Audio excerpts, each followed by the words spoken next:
flexor stretch. So excuse the food. We're going to put hands on the wall, just below shoulder level.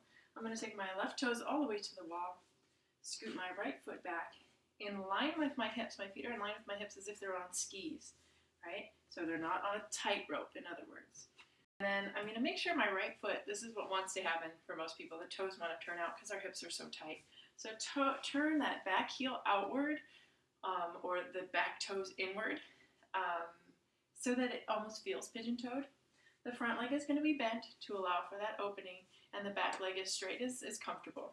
Now the key here is, again, your hands are comfortably on the wall, but the key here is to get that gentle pelvic tilt. As for distance with the feet, the farther back, the more intense the stretch, but if it's too far back and you're too tight for that, it might just arch into your back, and we don't want arching. We want to keep that gentle tilt. So find the distance that feels good to you, adjust as needed. The pelvic tilt here, so it's getting that pelvis, instead of being arched back, which causes that arching of the back, tuck that tailbone. So engage that glute. Abs are hugged upwards, glutes are hugging inward to tuck the tailbone under.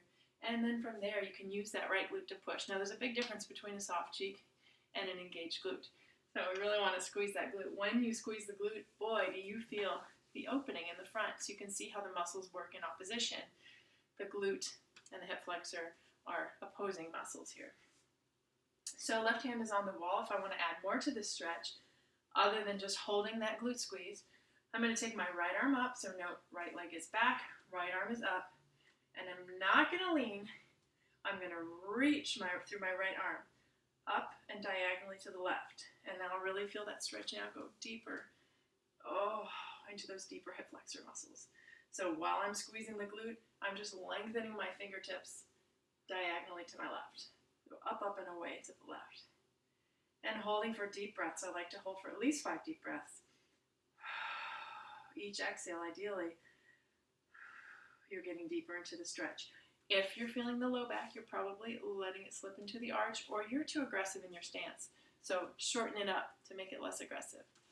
Now let's go to the other side once you've done your 5 deep breaths. So I take my right toes to the wall, left foot back. Again, my feet are in line with my hips, and my feet are on those skis, so I'm not letting my left toes turn out. I'm turning my heel out so it feels pigeon-toed, but they're straight. I'm going to squeeze that left glute, push that hip forward, getting that gentle tilt from the pelvis so that I already feel the opening. I don't have to be more aggressive if I don't want to. You should already feel the stretch in the front of the left hip. Engaging that left glute. If I want to make it more aggressive, I'm going to extend the left arm straight up first, keeping my trunk tall, so I'm not leaning the trunk. And then I'm going to elevate and reach the left arm up and away to the right. All the while keeping that left glute squeeze. And now big deep breaths. The deeper you breathe, the deeper you should be able to open up that hip flexor. A couple more deep breaths, and of course gently come